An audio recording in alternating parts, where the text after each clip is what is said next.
السلام علیکم ورحمۃ اللہ وبرکاتہ۔ سالانہ عالمی تبلیغی اجتماع 2025 الحمدللہ اختتام پذیر ہوا۔ عالمی تبلیغی اجتماع رائے کی چند منفرد خصوصیات آپ کے ساتھ شیئر کی جا رہی ہیں۔ نمبر 1، ماشاءاللہ اتنا بڑا اجتماع ہو رہا ہے لیکن کسی چندے یا خیرات کی اپیل اس اجتماع کے اندر نہیں کی جاتی۔ نمبر 2، دنیا کے معروف علماء اور اکابرین کا بغیر استقبال یا پھولوں کے پہنچنا، جس میں کوئی شور و غل، تماشا اور پروپیگنڈا نہیں ہوتا۔ نمبر 3، عالم اسلام میں بیانات کرنے والے اکابر علماء دن رات لاکھوں کے مجمع سے خطاب کر رہے ہیں، لیکن نہ سیاست کی بات، نہ حالات حاضرہ کی بات پر تبصرہ، فقط اللہ سے ہوتا ہے، اللہ کے غیر سے نہیں ہوتا۔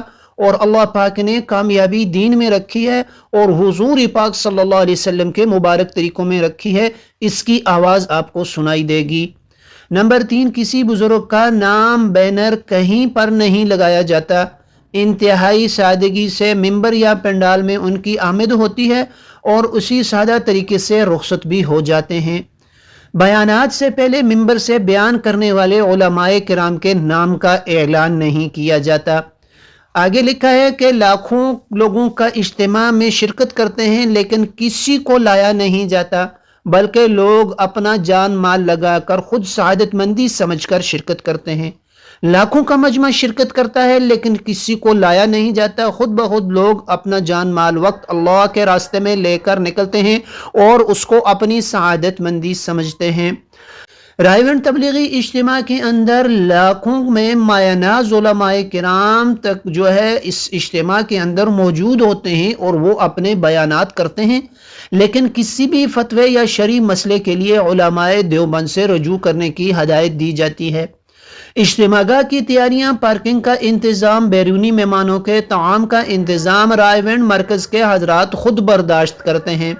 سارے کام مشورے سے ہوتے ہیں، اجتماعیت کے ساتھ کسی ایک شخص کا حکم یا شخصی نظام نہیں ہوتا۔ اجتماع میں شرکاء کے لیے سستا اور معیاری کھانا پہنچانے کے لیے کنٹین جو کہ مرکز کے زیر انتظام ہی چلائی جاتی ہیں، اور پرائس کنٹرول اور کھانے کا سٹینڈرڈ بھی خود مرکز کے ذمہ داران حضرات ہی چیک کرتے ہیں۔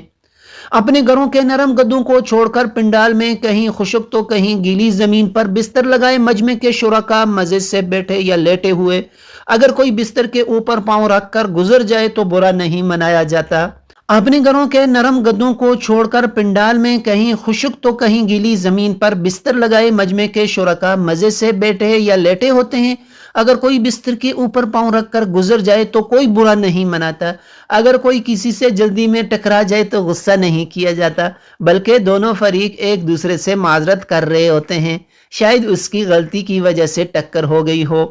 اس کے ساتھ جو ہے فرض و نوافل نمازوں کا اہتمام، تعلیم و تربیت، فرض نمازوں کا اہتمام، تعلیم و تربیت کے حلقے، دنیا باہر سے آئے بزرگوں کے بیانات سننے کی لگن میں سپیکر کے گرد جمع ہونا، وضو کے لیے لمبی لائنوں میں لگنا، سب سے بڑھ کر اتنے بڑے مجمع میں نہ ہو تو اپنی کسی چیز کی چوری ہونے کا خدشہ ہی نہ ہو، جیب کٹ جانے کا ڈر، یہ سب بزرگوں کی دعاؤں اور محنت اور اللہ کے دین کو پھیلانے کے اس کام کی برکات کا نتیجہ ہے۔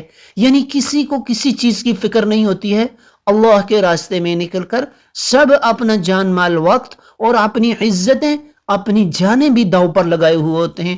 اللہ رب العزت ایسے اجتماعات کو کامیاب و کامران فرمائے، دین کی اشاعت کا سبب بنائے، مجھ ناچیز کو بھی اس کام میں جوڑے رکھے اور دین و دنیا کی فلاح و کامیابیاں ہم سب کو نصیب فرمائے۔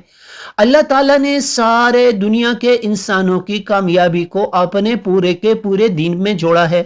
جو دین پر چلے گا اللہ پاک اس کو دنیا میں بھی کامیاب فرمائیں گے اور وہ آخرت میں بھی ہمیشہ ہمیشہ کامیابی والا ہوگا۔ اس دین کے محنت کو سیکھنے کی ایک ترتیب ہے، زندگی میں 4 مہینے لگانا اور پھر ساری زندگی اس کام کو مقصد بنا کر کرنا۔ اس کے لیے انشاءاللہ میں بھی تیار ہوں، آپ حضرات بھی ارادے فرمائیں۔